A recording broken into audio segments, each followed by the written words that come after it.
Howdy again, Steve here with a few comments as a result of a conversation I had with somebody today.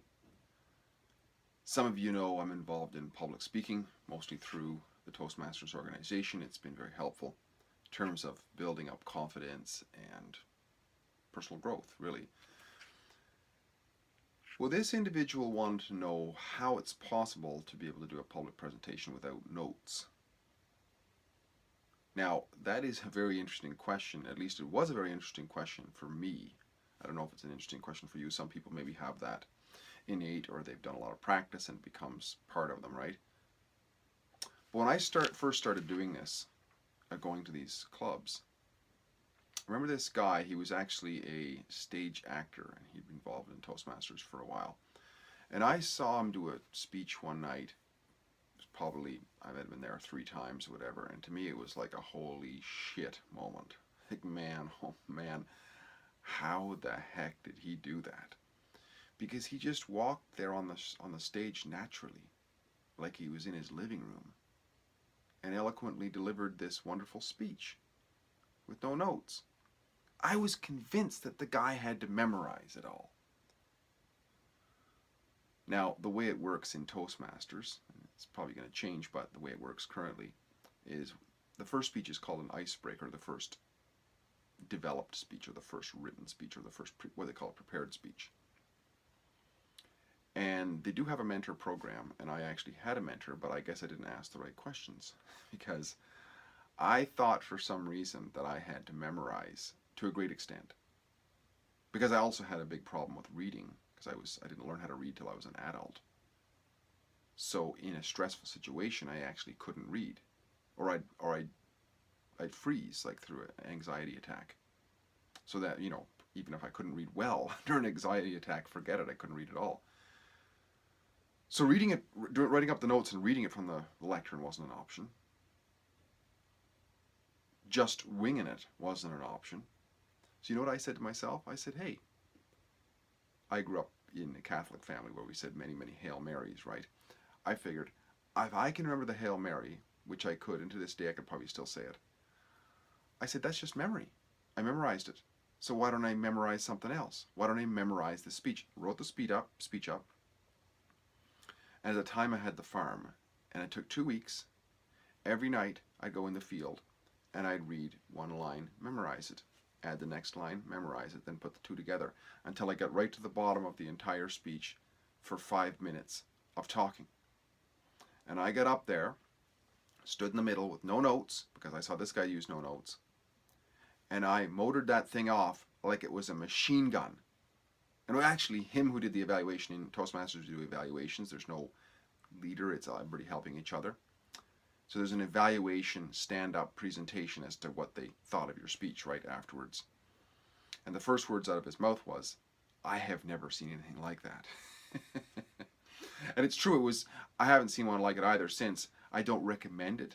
It's not a great idea because the problem, well, among other things, the amount of work, but one of the biggest problems with that is if I had missed a line, I would have been fucked, man. Like I'd have been messed up. I'd have lost it. That was the danger, the biggest danger that I had going on there. So I don't recommend that. Now, there's a place for memorization where there's a poem, you want to get the right timing, or you want to tell a joke, you want to make sure you get the right timing, maybe an opening and closing, something that's really, you want a little pizzazz to it, you want a little ring to it. Well, there's a point for that. A couple lines, hey, anybody can do that. You want an opening or a closing, right? But the content of the presentation, it's better to come off more natural, more extemporaneously. It's okay to read in many cases where there's a statistic or a line or a quote that it's important to get it out as accurate. It can actually enhance the speech. You pick it up, and then, put the glasses on, look official, and then read it, and then take them off and look back at people. And that's got sort of that's fine, because you don't want to miss part of the line, or for example, if it's a certain date or a certain number.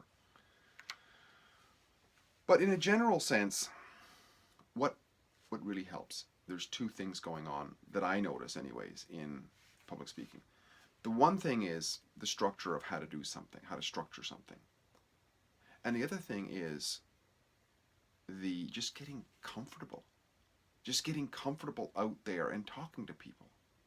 Because if there's anxiety there that's controlling, and there hasn't been the grappling of control over that anxiety, then any amount of effort has to go on top of trying to control the anxiety.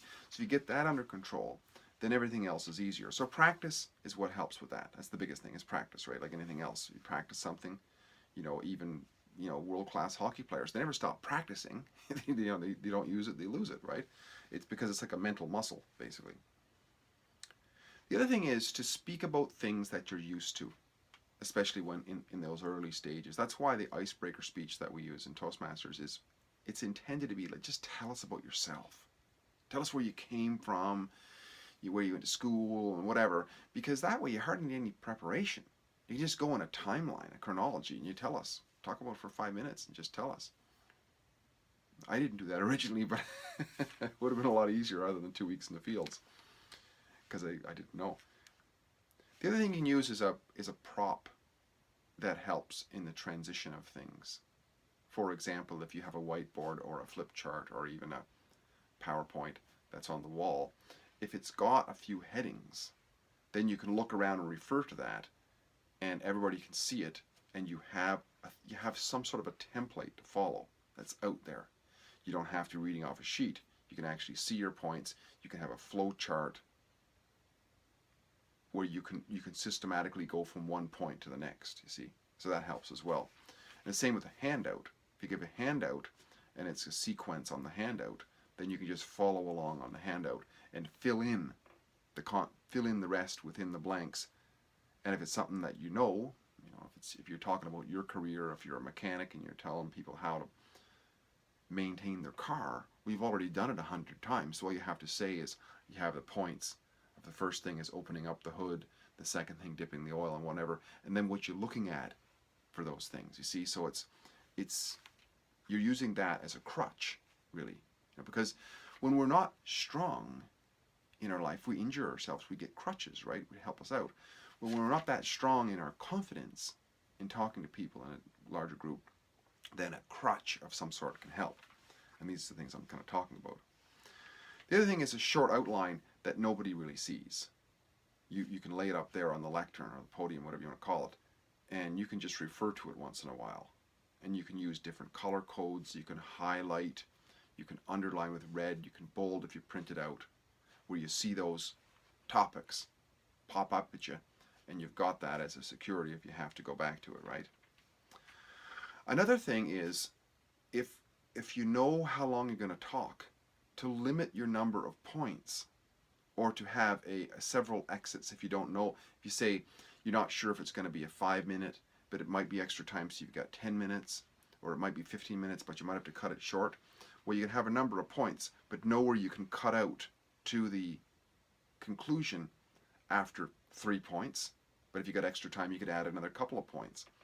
So, and some of those points can be in the form of stories. And if you're a good storyteller, if you're able to tell a joke, if you're able to tell a story to people, you can just go with the story. And sometimes stories, because they're in our mind and they're emotional, there's an emotional component to it, we can just follow the story through. Think of telling a story about your first day at kindergarten or something, if you remember it. The significance of somebody crapping his pants or whatever it was. All of these things they're deep-seated memories. It's like telling an icebreaker when we tell a story that's near and dear to our hearts. That's another way we can do it without notes. But the final thing that we talked about when I was talking to this person today was how there's something about the old concept of a talisman. The talisman is something that we carry that has sort of an imagined power to it, right? It's that invisible crutch, or it might even be a visible crutch, but it's not necessarily doing anything to it. It's like that safety blanket. Who was that in the Peanut cartoon? He always had his blanket with him, right? If we have that security blanket, then we might not have to refer to it, but it's there.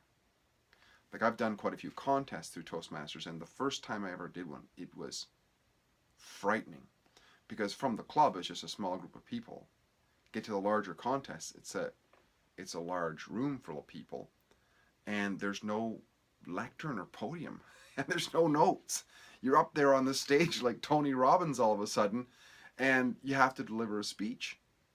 So what I did, and I learned this early on, was that I would put well-organized notes hidden somewhere off to the side. There was usually a table for whatever it was that the MC was using or something, and I'd ask them ahead of time, hey, can I stick these here? Nobody can see them, but I knew they were there. So if the shit hit the fan, I could walk over and I had them spread out like a deck of cards, so I could see there I was, and I'd get back on track. So it might only be just a bit of a stumble, but I'd get back on track and wouldn't lose it. So I suggested that, even if just a couple of points. So let's say an example of you wanted to talk about dogs and what was you liked. Tonight I'm going to talk to you about dogs, and I especially like dogs because of their fur, because they have funny barks, and because they're playful. You see, so and then you'd flesh out those points, and then at the end you could conclude why. Now you understand why I really like dogs. Because they're great fur, they're very playful, and I like the sound of their barks. You see, so you connect the top and the bottom, and then you have these points in the middle. Now, the thing is, if you have those points on a piece of paper on the lectern, right? You can walk past and you know that you've already talked about the fur, and now you can talk about the barks. If you need more information, you can do you can write the whole speech out and then deconstruct it into points and leave it there as practice. And then put those other notes, those full notes with highlights of the points that are there, off to the side somewhere as a security blanket that you'll probably never have to use because they're your talisman, and they give you this extra power. It's playing with the mind, but hey, we got to do what we got to do, because this anxiety, it takes a little time, to work its way through, and to be able to it never goes away, but we can always work towards managing it, And for some people, maybe they never have it, but for those of us who do, we work towards managing it. Hope this is helpful on some tidbits on how it is that, what things that work for me for being able to give public presentations without notes. Steve here again, great chatting. Talk again soon. Bye for now.